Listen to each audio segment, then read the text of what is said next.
At the last judgment, Christ the King will call all the peoples of all the nations throughout the course of history to Himself and judge each person one by one. Grabe, haharap tayo. Pipila tayo. Kung babasahin niyo yung Biblia, hindi ganun ang end of the world. Masaya ang end of the world. Parang kahapon yung procession, masaya. May mga sumasayaw, may nagdiriwang. Ganun ho yung end of the world. Magdiriwang ho yung mga anghel dahil bababa na si Jesus na maghuhusga. Tapos yung mga santo, umaawit. Masaya ho yung final judgment. Isa lang ho ang natatakot. Isa lang. Yung mga masasama. Sila. Dahil babatukan na talaga sila. Parang sasabihin na, araw mo ngayon. Dahil nung bago dumating si Jesus, kayo ang naghahari sa kademonyohan. Pero ang lahat ay may katapusan. The Lord be with you. And with your spirit. A reading is from the Holy Gospel according to Matthew. Glory to you, O Lord. Jesus said to His disciples, "When the Son of Man comes in His glory, and all the angels with Him, He will sit upon His glorious throne, and all the nations will be assembled before Him, and He will separate them one from another, as a shepherd separates the sheep from the goats. He will place the sheep on His right, and the goats on His left. Then the King will say to those on His right, 'Come, you who are blessed by my Father. Inherit the kingdom prepared for you from the foundation of the world. For I was hungry, and you gave me food. I was thirsty, and you gave me drink. A stranger, when did we see you a stranger and welcome you, or naked and clothe you? When did we see you ill or in prison and visit you?' And the King will say to them in reply, 'Amen, I say to you, whatever you did for one of the or ill or in prison, and administer to your needs, He will answer them, Amen, I say to you, what you did not do for one of these least ones, you did not do for me. And this will go off to eternal punishment, but the righteous to eternal life.'" The Gospel of the Lord. Praise to you, Lord Jesus Christ. The said reading is from the Gospel of Matthew, chapter 25, verses 31 to 46. Let us pause for a while and let us reflect on the said Gospel.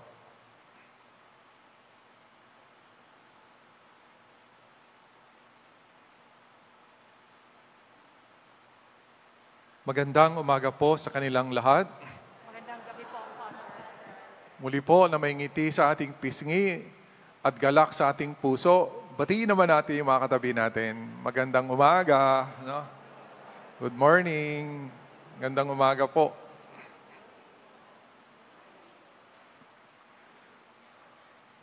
Today we celebrate the solemnity of our Lord Jesus Christ, the King.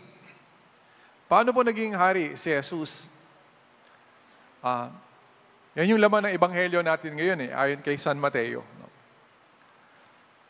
Jesus said to His disciples, "When the Son of Man comes in His glory," darating si Jesus na anak ng Ama. At pagdating niya, sa pangalawang pagkakataon, hindi na siya bata. Kasi nung una niyang pagdating dito, bata, kaya natin siyang batukan, no? Kaya natin siyang saktan, kaya natin siyang, murahin, no? Insultuhin, ipako sa krus. Tapos na yan. No? Yung muli niyang pagbalik, subukan mo, upakan ka niyan, no? Darating siya na makapangyarihan na. Manghuhusga na siya. Kaya, Christ the King siya yung maghuhusga sa atin na kung dapat ka ba maligtas o hindi, dapat ka ba magdusa o hindi, no?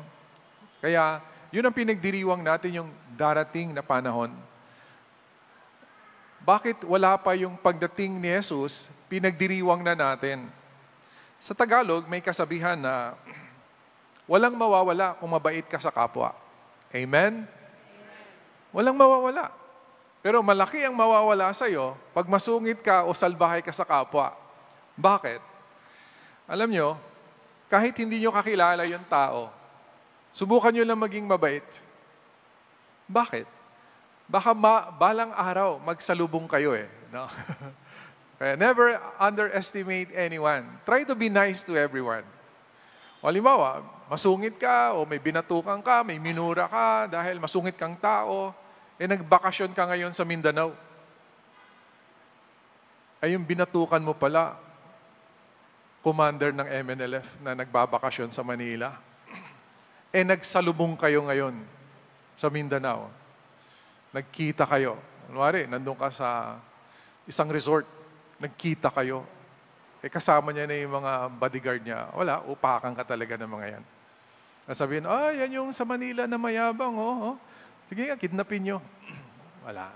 Kasi may masama siyang alaala sa'yo.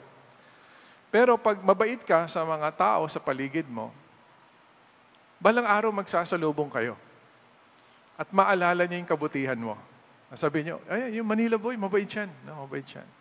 O kaya, nakidnap ka, at yung sundalo na magre-rescue sa'yo, mga special operation na sundalo, sila pala yung magre-rescue sa'yo, yung taong sinalbahe mo. Sabi niya, ikaw pala yung i-rescue ko? Baka doon mismo, bariling ka niya. Sabi niya, wala, nung natagpuan ko, patay na eh. You see? O kaya, bumbero, pala yung minumura-mura mo. Ano? Nung nasusunog yung bahay mo, pagdating nila, nakita ka, sabi, ayaw masunog yan. Salbahe yan eh. No? Pero dahil mabait ka sa kanila, sabi, tutulungan natin sila. Ganon din. Mabait tayo kay Jesus ngayon. Dahil alam natin, balang araw, magsasalubong tayo. Balang araw, magkikita tayo.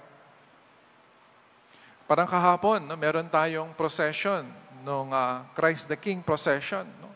Sabi ko sa mga sumama, napakaswerte nyo dahil wala pa si Jesus, hindi pa siya bumabalik ulit. You're establishing relationship already and you're praising Him already. Nakikita niya yan eh. Sa kalangitan, kita niya yan. Daming mga sakristan. No? Dami. Sumama, ikot kami. Tapos nagdiriwang, yung mga kabataan, sumasayaw. Ini-imagine ko si Jesus sa kalangitan, nakatingin sa atin, sumisilip sa kalangitan. Sabi niya, hindi pa man ako naghahari. Pinagdiriwang na nila ang pagdating ko at gusto nila ako maging malapit sa kanila. Kaya pagbalik na Panginoong Hesukristo dito sa kalupaan, nasabihin niya na, naalala ko kayo, mabait kayo sa akin. Bakit? Yan ang tanong, isa pang tanong. Bakit yung Feast of Christ the King ay pinagdiriwang sa huling linggo ng kalendaryo ng ating simbahan? The Feast of Christ the King is the last Sunday of the church year. Bakit? Next Sunday, a new year begins in order to help us create and celebrate the birth of God-made man. Solemnity of Christ the King focuses upon the last judgment. So, napansin nyo yung kalendaryo natin, ito na yung huling linggo bago tayo pumasok sa bagong kalendaryo. Dahil pinaalalahanan tayo tungkol sa last judgment, sa end of the world. Pag ito yung kalendaryo ng katapusan, pinaalala sa atin ang katapusan ng buhay. Na sa katapusan ng buhay, ang maghuhusga sa atin ay isang hari ng pangalan ay si Jesus. The means by which fallen and redeemed men can be born, body and soul, into eternal life. At the last judgment, Christ the King will call all the peoples of all the nations throughout the course of history to Himself and judge each person one by one. Grabe, haharap tayo. Pipila tayo. Kung babasahin niyo yung Biblia, hindi ganun ang end of the world. Masaya ang end of the world. Parang kahapon yung procession, masaya. May mga sumasayaw, may nagdiriwang. Ganun ho yung end of the world. magdiriwang ho yung mga anghel dahil bababa na si Jesus na maghuhusga. Tapos yung mga santo, umaawit. Masaya ho yung final judgment. Isa lang ho ang natatakot. Isa lang. Yung mga masasama. Sila. Dahil babatukan na talaga sila. Parang sasabihin na, araw mo ngayon. Dahil nung bago dumating si Jesus, kayo ang naghahari sa kademonyohan. Pero ang lahat ay may katapusan. Yan yung laman ng gospel natin ngayon. Triumphant celebration. Kaya sabi ko, nung nagpaplano yung pastoral council, paano gagawin yung procession ng Christ the King celebration, sabi ko, masaya yan. Dahil sa Biblia sinasabi, masaya yan. Because the King is coming. May mga trumpeta, umaawit, may nagsasayawan. Finally, goodness will rule. This vision might be accompanied by trumpets, harps, a ponderous organ, and great booming drums, filling us with both terror and joy as we come to the final assembly. Yung mga ililigtas ni Jesus, nagdiriwang. Yung mga umaalipin sa kabutihan at nagahari sa kasamaan, manginig kayo. At another level, the readings invites us back to the simplicity of the pasture where the sheep and goats are being gathered in and separate for sending to different pastures. So yung simpleng analysis ng gospel, parang sa farm o kaya sa bukid na nag-aalaga ng mga hayop. Ihiwala yung sheep sa goats. Yung sheep, dadalhin sa pastulan. Ano gagawin sa mga kambing? Kakatayin at gabebentang karne. No? Yun yung explanation dito. Para yung mga masasama, may araw din kayo, kakatayin kayo. No? Kaya magpakasasa na kayo ngayon. Sige na, gawin nyo na lahat ng karumal-dumal na gusto nyo gawin. May hanggan na ang lahat.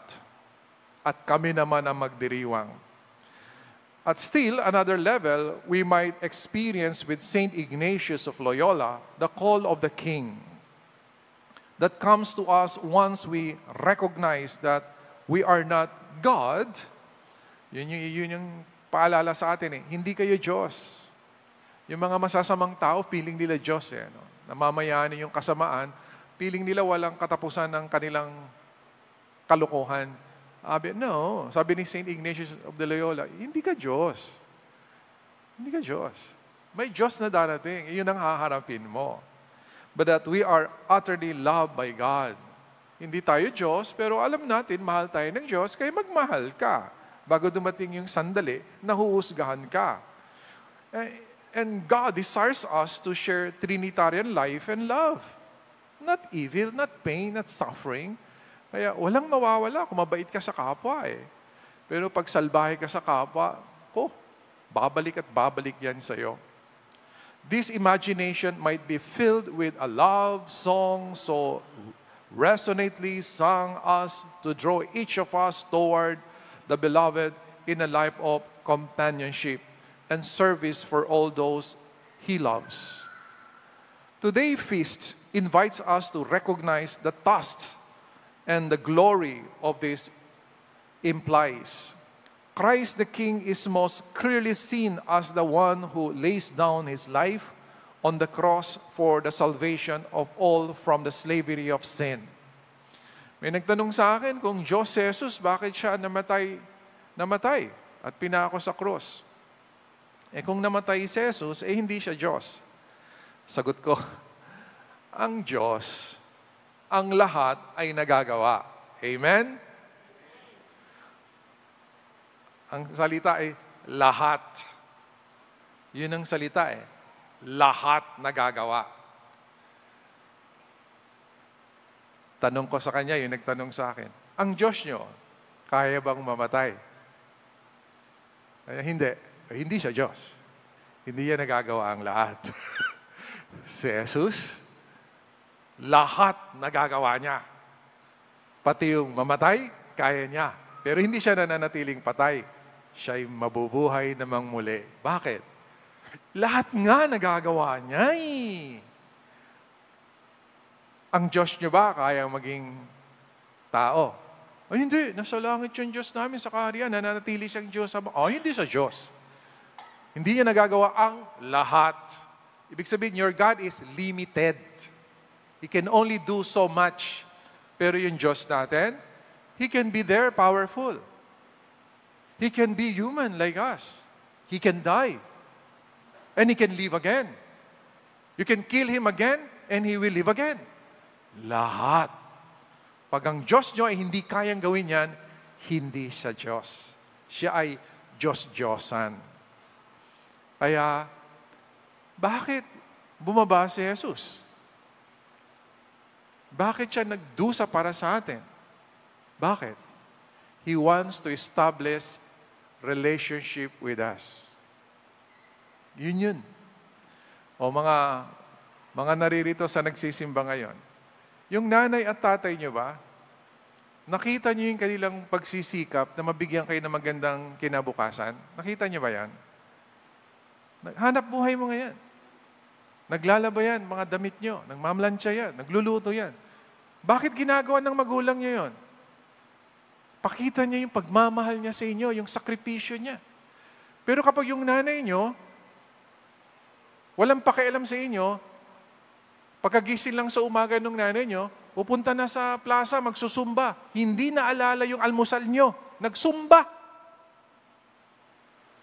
Pagkatapos magsumba, pag-uwi, nag-shower, hindi tinanong, kumain na ba kayo? May pambaon ba kayo? Hindi niya ginawa yun. Ano ginawa? Nagbihis. Nagbihis. Saan pupunta? Pupunta sa mall. Kasama yung mga barkada niya. Yung mga anak, pariwara. Uuwi ng gabi. Bakit siya umuwi ng gabi? Magsha-shower ulit. Bakit? Aaten ng ballroom dancing. At hindi tinanong, nanggaling ba kayo sa eskwelahan? May assignment ba kayo? Wala. Hindi tinanong, yung uniforme nyo ba na plancha na? Wala. Ibig sabihin, wala siyang inisip kundi sarili niya. Parang Diyos, pag ang Diyos ay nasa langit palagi, nagpapakasasa, nag-e-enjoy. Yung mga nilikha niya, mga tao, wala siyang pakialam. Tanungin nyo, sabihin nyo, naniniwala ba kayo na mahal tayo ng Diyos? Amen? Kung mahal tayo ng Diyos, bakit nagtatago siya sa langit? Tayo nagdurusa sa lupa. Nagugutom ba ang Diyos? Hindi. Tayo, nagugutom ba? Ba't wala siyang pakialam? Magkano ang bigas sa langit? Libre. Dito sa atin. Magkano ang 1 kilong bigas? Ay, may nabili na akong bigas, 20 pesos. Opo, meron po. Diyan sa kanto. Pero nakalagay ho sa plastic ng ice candy. No? 20 po yun, 20. Tayo, natatraffic. Di ba grabe ang traffic? Ang Diyos, natatraffic pa sa langit. Hindi. Sasabihin natin, sabi niyo po, mahal niyo kami. Bakit kayo nagpapakasasa dyan? Ba't kami lahat ng kahirapan nararanasan namin? Kung mahal niyo ho kami, bumaba po kayo. Maranasan din ninyo yung traffic, yung gutom, yung hirap, yung sakit, yung problema. Kaya bumaba si Jesus At pag hindi namatay si Jesus, sasabihin mo na, kala ko mahal mo kami. Ba't kami lang ho nagkakasakit? Bakit kami lang po na-aksidente, nasusugatan? At ikaw hindi. Diyos kayo, hindi mo nararamdaman yung hapdi. Kaya wala kang pakialam. Pero pag nararamdaman niyo po yung hapdi at sakit, siguro maunawaan niyo po yung aming hinaing. Kami ho namamatay. Naranasan niyo na ba na namatayan? Tayo naranasan natin nung namatay yung ating magulang, namatay yung ating anak, namatay ating kamag-anak o asawa, naghihinagpis tayo, umiiyak tayo, ako yung mahal ko, nawala, namatay. Kayo po, namatayan na ba kayo? Hindi. So hindi nyo alam yung hinagpis namin. Kung sasabihin nyo, mahal nyo kami. Meron ba nagmamahal na nagpapakasasa at yung minamahal niya ay nagdurusa? Ano klase kang nagmamahal? O may asawa ba kayo na nasa abroad? Siya ang sarap ng buhay niya, nakatira siya sa magandang bahay. Dolyar ang kinikita, kumakain ng masarap. Kasi yung asawa niya at anak nakatira sa squatter area dito sa Pilipinas. Tapos nagpapadala pa siya ng mga Facebook pictures. Namasyal siya sa France, namasyal siya sa Rome, namasyal siya sa iba't ibang lugar. Ang gaganda ng lugar. Kasi yung pamilya niya nandito sa ilalim ng tulay. Napapaligiran ng mga malalaking daga. Kung sasabihin mo sa asawa mo, buti ka pa dyan, nag-enjoy. Kung sagot ng asawa mo, love you, momwa, chup-chup. Sasabihin mo, love ba yun? Kung mahal mo kami, dapat nandyan din kami. O kaya nandito ka. Tumira ka rin dito sa ilalim ng tulay. Amuhin mo rin yung baho rito sa kanal. Kainin mo rin yung mga pagpag na kinakain namin.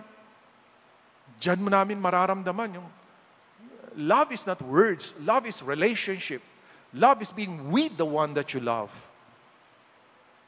Kaya si Jesus bumaba at nagpakahirap para sabihan tayo na, mahal ko kayo. Iniwan ko ang kaalwanhan ng kalangitan para magdusa ako kasama nyo. Pero hindi kayo mananatiling nagdurusa. Kukunin ko kayo at magsasama tayo sa kalangitan. At doon, ako'y hari. At kayo, mamumuhay sa palasyo ng hari. Amen.